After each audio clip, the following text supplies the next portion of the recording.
Hey guys, this is Arron Spurlock. I am here at KBCH Studios with Dirk Ellis. He is an actor and director and stunt actor as well. I want to thank you for being here. Thank you very much for having me. Oh, I appreciate it.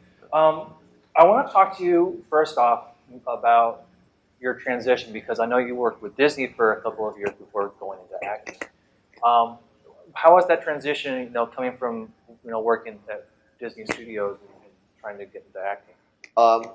It actually helped me a lot because before I got into theme parks, I grew up in Texas, and the only performing experience I really had was small theatrical stuff in high school, and I was a drummer.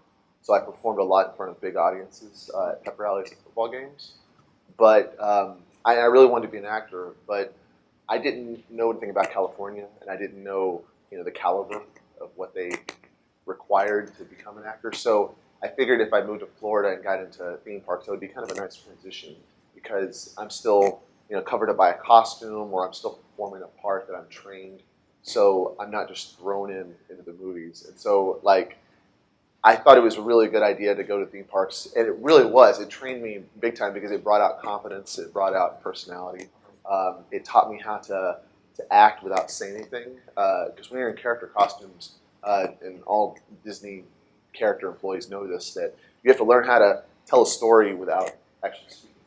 So you have to learn how to deal with kids, whether they're rambunctious or crying or happy, and learn how to communicate with them without actually speaking sometimes. So it was a really, really good transition, and it was kind of like the core military training of acting for me is doing Disney theme parks, and then I went to Universal and SeaWorld. And yeah, well, I know you were with Disney. You actually got the chance to travel the world with Disney. You went to work in Hong Kong and Singapore. Was there a huge culture shock for you? It was weird. People say you'll experience culture shock, and I kind of almost experienced culture awareness. Almost. I mean, it was really crazy going over there, and it was like I kind of described it as like being in Hong Kong, a totally different planet. I mean, everything was different. The electric sockets were different. The currency was different. The food was different. The people, the language, everything. So yeah, it was big time change, but I enjoyed it. I liked something different. It was like, being born again, trying a whole different world. Experiencing life all over again. It was a very, very fun experience. Awesome. Yeah. Let's get to talking about Ellis Evolved. How did that come about? It started when I lived in Singapore. Me and my friends started making short films in our break room. The reason why we had so much time during work is because Singapore rains a lot during the rainy season. So we were not able to go out. As being a stilt walker and a power skip jumper, I wasn't able to go out on set because it was too slippery. So during the rain, we would make short films inside. We made so many that I started saying, why don't I just start up my own YouTube channel / business? And we called it something different at the time. I called it Digla Productions. And the reason why it was called that is because my name was Dirk. All the Australians out there called me Dirk Diggler as a nickname. So the people started calling me Diggler. But because they're Australian, they have the R is kind of silent. It sounded like Digla. And everyone in Singapore at Universal Studios called me Digla. So I named it Digla Productions. When I moved to California, I changed it to Ellis Evolved to have a bit more structure. And I call it Ellis Evolved because I like to write comedy type films. And I like my comedy to be more evolved form of comedy, plus my love for science. So I thought it had a nice ring to it, and that's how it started out. Yeah, I just watched your short film the other day when you did Size Does Matter. Yeah. I loved it. The adult humor that you threw into there was just tremendous. And I went through and actually shared it on my Facebook page. Thank you. We had a couple other viewers go through and watch it. I had a chance to watch Special Forces. That was epic. Thank you. I wasn't expecting that at all. Thank you. Yeah. So what were the ideas? I mean, how did you come up with those ideas for Size Does Matter? For Size Does Matter, it's weird. I'll be talking with my friends, and an idea will come to mind. I've written down at least probably 10 short films, and I've got all the scripts ready to go. And those just happen to be the first 2 or 3 that I thought of. The Special Forces, the original concept came from an old buddy of mine back in Singapore. He was kind of my roommate at the time, and he was my roommate out here in California as well. His name is Adam, and he thought of the original kind of idea of SWAT members having a moment and then breaking into a house, and it turns out they're actually strippers the whole time. And I was like, I thought about it, and I kind of added some elements. I added the whole cartel scene, which totally added a whole new element. And that kind of completed the film. And then the iPhone film, I was literally sitting on set one day, and we were talking about iPhones, me and my buddies, and we started. I think I came up with the idea. I was like, man, it sounds like we're talking about, it sounds like we're talking about the size of our manhoods or something. And we all just cracked up laughing, and we all just started improvising lines to each other. Like, dude, what do you got, man? He's like, oh, I got a 6. I'm like, oh, I got a 5. And then one of my friends over here, he's an African-American guy, he goes, I got a 6+, it's black. And I was like, this is a great idea for a short film. So I wrote it all out, and I've written out several more that I really want to get started on real soon. They all follow that same kind of format. So that's how it's just my creativity, just thinking of ideas for short films and what would make people laugh. I try to watch the films in my head through the viewer's eyes, not just through my eyes. What will make them laugh, not just me. So yeah, can you go into some of the other stories, ideas that we can expect in the future? Yeah, I've got an idea for a film that is it's a parody on soap operas. It's called The Young and the Dramatic, and every line in the film is very comedic based. It's almost like the movie Airplane. They're very, very serious the way they say it, but what they're saying is completely ridiculous. I've got another film based on military people working out, military soldiers working out, and there's going to be a very big twist in there where it turns out they're not what you think they are. I've got another one. It's a movie about a guy. It's a true story about a guy who actually a cashier worker in a Walmart or something who apparently stole a banana, and he's eating it without paying for it. And security goes to interrogate him, and they bring him back, and turns out he confesses to all this other crime that he committed, and they didn't even realize all this. And it turns out he never even stole the banana in the first place. And it's a true story. So I've got a lot of ideas coming up that I really can't wait to get started. I can't wait to see those ones when they come up. Absolutely. Now the big one. Now, as most people who we watch this know, you work with Sean and Aaron from Stunt. Yeah. Today just so happens to be the 4th of May. May Yes. be with you. Yes. So I found it ironic. I'm sitting here talking with Dark Maul. Yeah.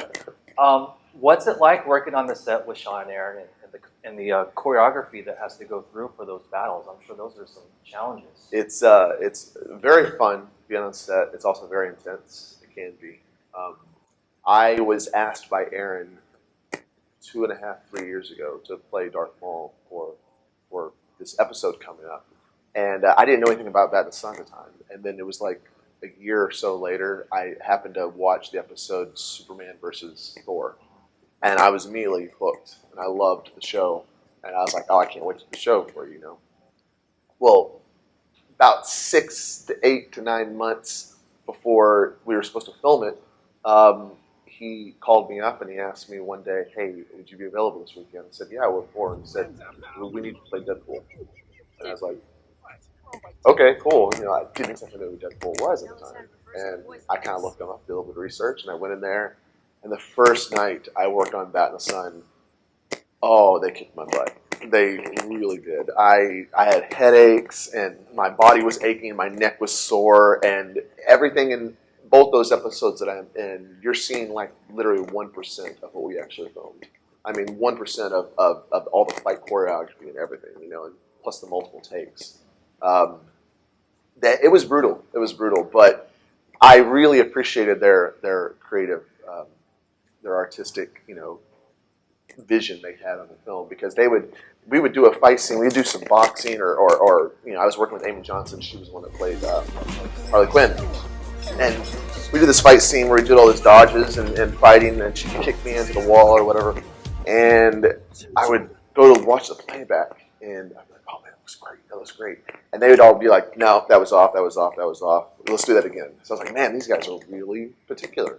And I liked that. I liked how specific they were about what they wanted to see. So it's been a journey. It's been awesome. I've loved it. Yeah, and I know The makeup and the special effects, especially that was used for the Spider-Man Darth Maul, I'm sure there was a lot of time and effort put into the special effects for Darth Maul. A lot. I think they said it was pretty much the most difficult beatdown they've ever done. As far as just makeup goes, Jeff West and Chrissy Lynn, they were the makeup artists on the show. I would go through about 3.5, 4.5 hours a day on days that I had just my neck and up painted. But on the days that we had to do my whole upper body, yeah, that was about 4.5 hours. But the day we did Darth Venom, the white black Darth Maul, Yeah, the symbiote. that was a 7-hour makeup day right there. I was in the chair from about 4 p.m. till 1 a.m. in the morning, and then I finally got on set that night. So yeah, it was a lot of makeup, and then the special effects CGI wise, I think they spent somewhere between 400 to 500 hours on the CGI, and most of the CGI is done by a guy in Russia named Nikolai, and he does all the CGI for Batman Sun over there. I know that they just came out with a recent one, for the Optimus Prime versus Yes. Iron Man. Yes. Was he part of that as well? I think they used a different person, different company for the CGI for that one. I'm not quite sure exactly who it was. I just saw it the other day. It was really good. Awesome. Yeah, they did a very good job with it. Can we expect to see you in future things with Bat in the Sun? I sure hope so.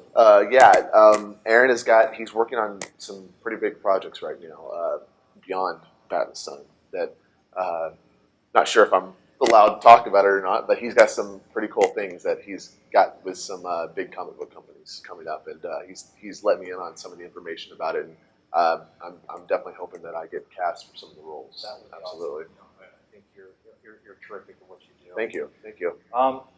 Now I had a chance to go through and get a little insight about your stunt acting. Uh-huh.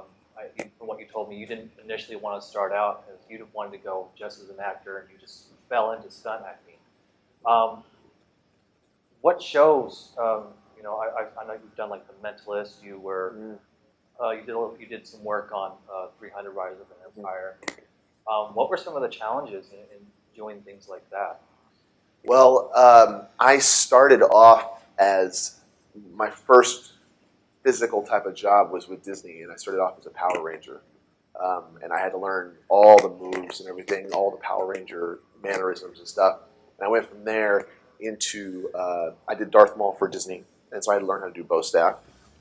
And I went from that into Tarzan in Hong Kong, where I learned how to do the Spanish web, which is like a rope that hangs way up high, and you climb about halfway up, and then you hold onto a loop, and then they spin you around in a circle for about a minute.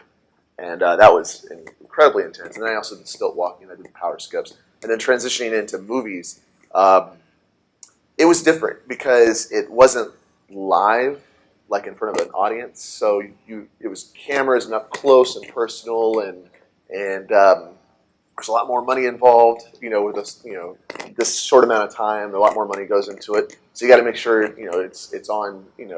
You're right in sync with the stunt coordinators telling you what to do. And you also know that another challenge is knowing that you got to do it right because it's going to be on movies forever. It's not like, oh man, that show, I messed up on that show, but I'll get it next show. Yeah. You got to get it. There was a saying, I think, by Tom Wilson, who played Biff in Back to the Future. He said, "Pain is temporary, movies last forever." And that's kind of how I think a lot of them said, just give it all you got. But it can be painful and tiresome. Injuries happen, the joints, the neck, the back, everything. It starts to hurt after a while. But learning how to be a stuntman on film was like learning how to be in control, learning control, like keeping eye contact with another fighter and making something look really good and really intense, but keeping control and not getting hurt. I know there was some recent things going on, about stunt actors, and they're not receiving their credibility for right for awards and stuff like right. that. How do you feel about that? Yeah, I actually because I'm still kind of new to the stunt industry, I didn't know much about it that was going on. And once the idea was presented to me about stunt actors not receiving certain awards, I thought about it. I was like, yeah, they have a point.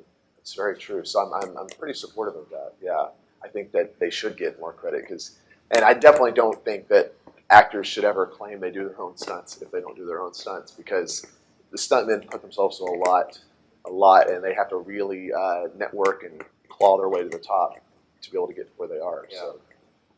That's a lot. Okay, so you mentioned there were a lot of characters you've done. You mentioned you did Dark Maul, Mm-hmm. You did Tarzan, Mm-hmm. Power Rangers. What were some of your favorite characters to do? With Disney and with Back in the Sun. You're also doing Deadpool with Heroes with Issues. Yes. Which character have you enjoyed playing the most? Well, they all have their pros and cons. Tarzan was really fun to play because it gave me a chance to really just be like, when I first auditioned for Tarzan at Disney World, they took a look at it and they go, okay. And they said, here's your costume. And I'm like, is there any more to it? Like, oh yeah, your wig too. I'm like, wow, this is going to be this really. It got me, over any type of fears of, public, criticism. I just had to, because I'm wearing just a loincloth and sandals and a wig, and then doing that for Hong Kong as well was really amazing because it was like the spirit of Tarzan was, what he stood for and the kind of guy he was, big and powerful and stuff, and he wasn't afraid to show it. I liked that a lot about Tarzan. That was really fun. Darth Maul was really, really fun because I could step out of who I am and not be who I am, which I try to be, really nice guy and try to be, very caring for everybody. But Darth Maul is the exact opposite, So I really had fun playing that character because you could be super, super intense and kind of, just live that fantasy of being that, that guy that just everyone just moves out of the way for, because you have a mission to go on, And then Deadpool is super fun because it's real easy to be him. I just kind of be myself, but exaggerative. I just, say really, really goofy things, and it gives me a chance to really improv. I can really do a lot of improv with them and really say a lot of funny things, and just whatever someone says to me, I just kind of go with it and just improv along with it and just say whatever Deadpool would say. But I'm also covered up in a mask, so I don't get a chance to expose my face and show facial expressions, which I really like doing. That's why I like acting.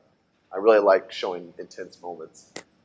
So they all have their pros and cons. I don't really know which one's my favorite out of those three. Those three are definitely my favorite I've ever played, though. Those three: Deadpool, Tarzan, and Darth Maul. You recently just went on a trip to Guam. Yes. What was the idea behind going to Guam? What was it for? Well, I've worked for Marvel for about 8 or 9 years. I played Spider-Man. I'm about to play Thor, hopefully soon. Spider-Man, Ant-Man, Captain America, Iron Man. I played the Hulk, and hopefully Thor. And I was there for, they had, soccer is really big over in Guam. It's a really big sport. And they were having this, I don't know if it was annual, I think it was, big soccer, convention type thing, where a lot of teams gathered together and they were all, a part of this big tournament. And they wanted to bring me over to be a part of that as Spider-Man. And they were having issues and concerns with bullying over there. And there had been some unfortunate suicides due to, bullying. So they wanted to bring me over there to spread awareness about, they were on a campaign tour about anti-bullying. And they brought me over to say a big speech to the kids. And I think I toured like 12 schools, a couple of hospitals, a few other organizations, tennis courts and restaurants, all kinds of stuff. And I came and I gave my speech to everyone as Spider-Man. So it was a really good opportunity for me to reach out to kids because they, oh man, it's Spider-Man. And he's telling me I can be a superhero by saying no to bullying. Oh, this is amazing. So it was a really good opportunity for me. Awesome. Yeah. Oh man, I really can't think of anything else to ask you. I want to thank you so much for coming in today Absolutely. and doing this. Absolutely. If you guys want to see more of Dirk, be sure you go to the EllisEvolved.com and you can go through and you can watch his new short film. You can see the one he did recently, Special Forces, as well. You can see him on Back in the Sun's Facebook page and YouTube channel. And I got a new show coming out also as well on Ellis Evolved. It's probably going to be on our channel called Real Heroes. It's a new show that me and my roommate are designing. We've already filmed 13 episodes, and it's about superheroes in their most epic moment of the movie, going through a real moment that humans go through every day, and it turns it into a comedic type of film, and then it goes back into drama and action again. And it's going to be very, very funny. Well, we got very excited about this one. Yeah, we got to be sure to watch that Yeah. one. And again, Dirk, thank you so much for coming in today. I I'm appreciate so happy. it. Thank you very much for having me. Oh, it's an honor to have you here. I'm very glad I was here. Thank you for asking me. I appreciate it. And I'm Arron Spurlock, and thank you for watching.